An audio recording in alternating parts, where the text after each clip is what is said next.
शुभ प्रभात। मैं आपकी पाठ्य पुस्तक क्षितिज भाग 1 के पाठ संख्या 12 कैदी और कोकिला के शेष अंश को लेकर प्रस्तुत हूँ। पिछले अंश में हमने इस कविता के 2 अंशों के बारे में पढ़ा। आज हम तीसरे अंश को पढ़ेंगे। काली तू रजनी भी काली, शासन की करनी भी काली।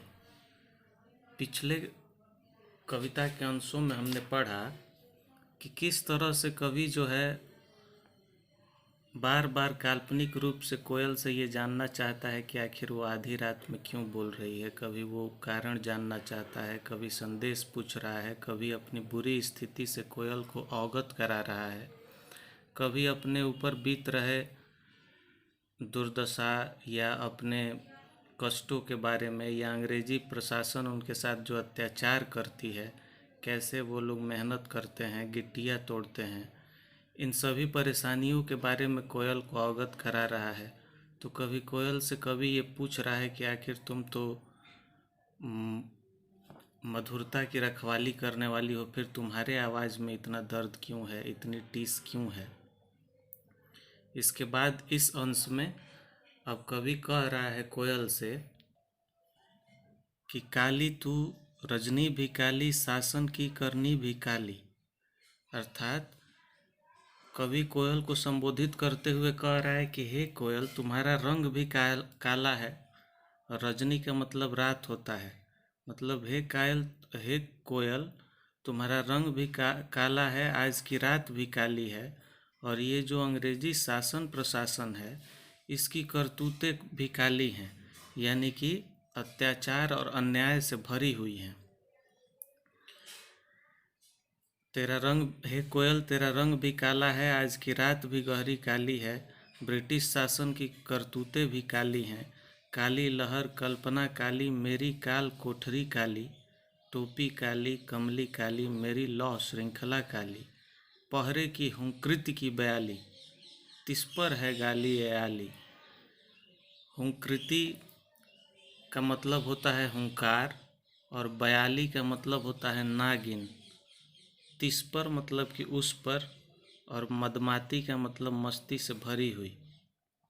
कवि इस पूरी पंक्ति में कह रहा है कि हे कोयल, तेरा रंग काला है, आज की रात भी गहरी काली है। ब्रिटिश शासन की करतूतें भी काली हैं, अन्यायपूर्ण हैं, शोषण से भरी हुई हैं। कारागृह में रहते हुए मेरे मन में जो कल्पनाएं इस जेल में रह कर उठती हैं, इस काल कोठरी में, वो भी काली हैं। मतलब उसमें भी निराशा भरी हुई है। चारों तरफ अंधेरेपन का तरंग उठ रहा है।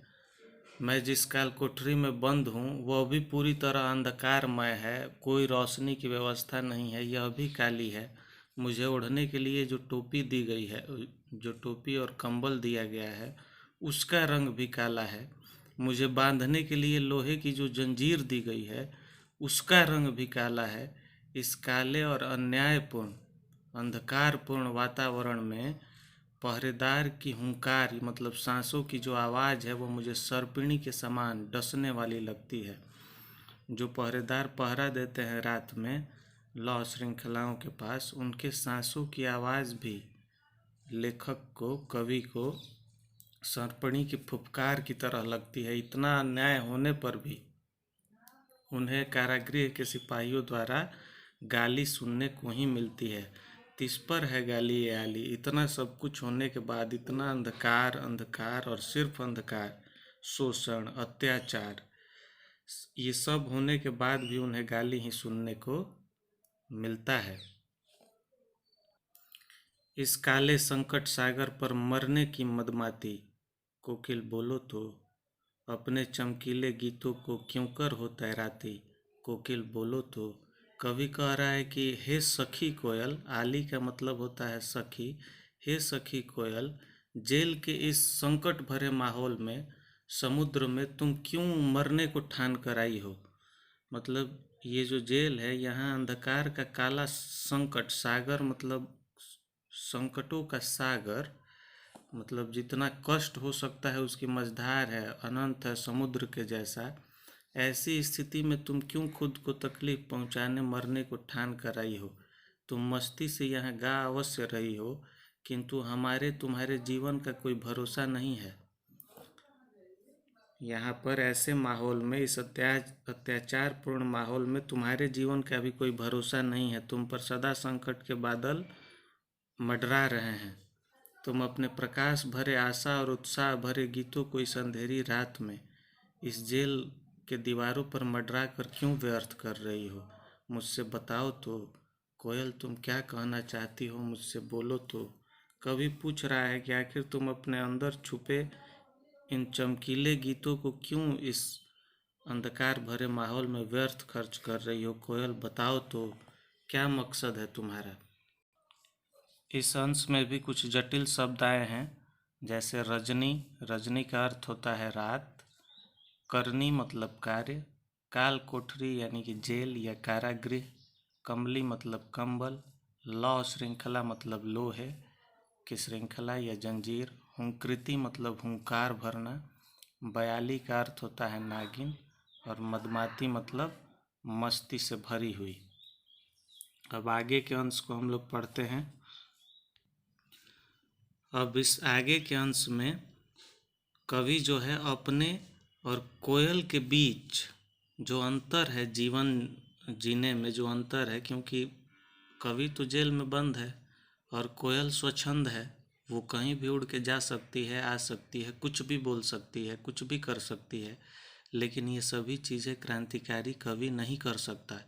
तो अपने और कोयल के बीच जो अंतर है उसको अब स्पष्ट कर रहा है इन पंक्तियों में, और कह रहा है कि तुझे मिली हरियाली डाली, मुझे नसीब कोठरी काली। हे कोयल, तुझे बैठने के लिए हरियाली से पूर्ण डालियाँ मिली।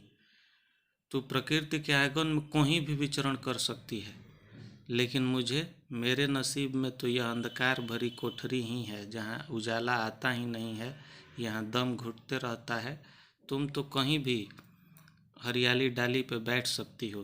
तेरा नभ भर में संचार, नभ मतलब आकाश, तेरा नभ भर में संचार, मेरा 10 फुट का संसार।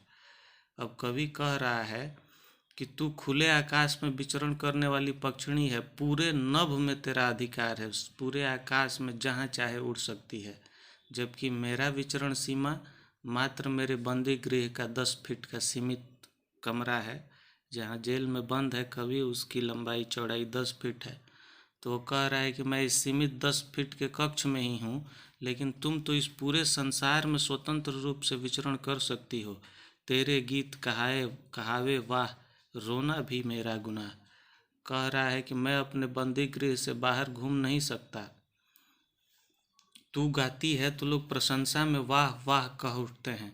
तुम्हारी आवाज़ में उतनी मधुरता है कि जो सुनता है वो वाह वाह कह उठता है, जबकि मैं रोता हूँ तो लोग मेरी वेदना को सुनना नहीं चाहते। देख विषमता तेरी मेरी, बजा रही तिस पर रणभेरी। अब कवि कह रहा है कि तेरी और मेरी परिस्थितियों में बहुत अंतर है। तू आज़ाद और मैं कैदी हूँ। इतना जानते हुए भी तू युद्ध का संगीत बजा रही है, युद्ध का बिगुल बजा रही है। रणभेरी उसी को बोलते हैं जो युद्ध से पहले बजाया जाता है, युद्ध का सांकेतिक संगीत है वो ध्वनि, जिसे रणभेरी कहते हैं। यानी कि कवि ये बताना चाहता है कि तुम्हारे मेरे बीच कितना अंतर है। तुम किसी भी हरियाली डाली पे बैठ सकती हो, मेरे नसीब में यह काली कोठरी ही है। तुम पूरे आकाश में कहीं भी संचार कर सकती हो, उड़ सकती हो। मैं इस 10 फीट के संसार में ही हूँ। तुम्हारे गीतों पर, मधुर आवाज़ पर लोग वाह वाह करते हैं। मैं आवाज़ निकालता हूँ जब अपने दर्द में रोता हूँ तो इसे भी गुनाह समझा जाता है। तुम्हारी और मेरे बीच की विषमता बहुत ज़्यादा है, ये जानने के बाद भी तुम युद्ध की रणभेरी बजा रही हो। इस हुंकृति पर अपनी कृति से और कहो क्या कर दूं। कोकिल बोलो तो, मोहन के व्रत पर प्राणों का आसव किसमें भर दूं। कोकिल बोलो तो। आसव का मतलब होता है मदिरा, जो नशे के लिए इस्तेमाल किया जाता है। तो कवि कहना चाहता है कि हे कोयल, तुम मुझे यह बतलाओ, मैं तुम्हारी हुंकार पर और क्या कर सकता हूँ, जो तुम इस तरह से चीख रही हो, रात भर कब से बोल रही हो। मैं तुम्हारे इस हुंकार पर और क्या कर सकता हूँ। तेरी प्रेरणा से मैं कारागृह में रहकर अपनी ओजस्वी कविताएं तो रच ही रहा हूँ, इसके अतिरिक्त मैं क्या करूँ। अंत में वो कह रहे हैं मोहन के व्रत पर। यहाँ मोहन का अर्थ महात्मा गांधी है, मोहनदास करमचंद गांधी। मोहन के व्रत पर प्राणों का आशव किसमें भर दूं, कोकिल बोलो तो। मोहनदास गांधी अर्थात महात्मा गांधी के स्वतंत्रता के संकल्प को पूरा करने के लिए मैं अपनी प्राण शक्ति किस दिशा में लगाऊं, मुझसे कहो। वो देश को आज़ाद करवाना चाहते हैं, मैं भी करवाना चाहता हूँ। उन्होंने एक कठिन व्रत धारण किया है। कहो मैं भी अपनी सारी शक्ति, अपना सारा दृढ़ संकल्प उस संकल्प को पूरा करने के लिए किस दिशा में लगा दूं, कोयल बोलो तो। तुम मुझे मार्गदर्शन दो, मुझे बताओ तो। अंत तक कवि यह पूछता ही रह जाता है कि कोयल तुम बताओ कि क्या संदेशा लाई हो, क्या ऐसा है जो कहना चाहती हो। आखिरकार तुम्हारी आवाज़ में क्यों इतना दर्द है, क्या तुमने किसी अपने को खो दिया है, क्या तुम्हारे हृदय में कोई बहुत बड़ी पीड़ा है, क्या तुम हमारे हथकड़ियों को देख कर रो रही हो, क्या तुम हमारे ऊपर बीत रहे यातनाओं को देख कर रो रही हो, क्या तुम ये चाहती हो कि मैं गांधी जी के व्रत में अपना सर्वस्व निछावर कर दूं। मुझे मार्गदर्शन तो दो, तुम कहना क्या चाहती हो, आखिरकार क्या संदेशा लाई हो, कोयल बोलो तो। इस प्रकार यह कविता समाप्त होती है। उम्मीद है आप लोग वीडियो के सभी अंश को बार बार सुनेंगे और इसको समझने की कोशिश करेंगे। धन्यवाद।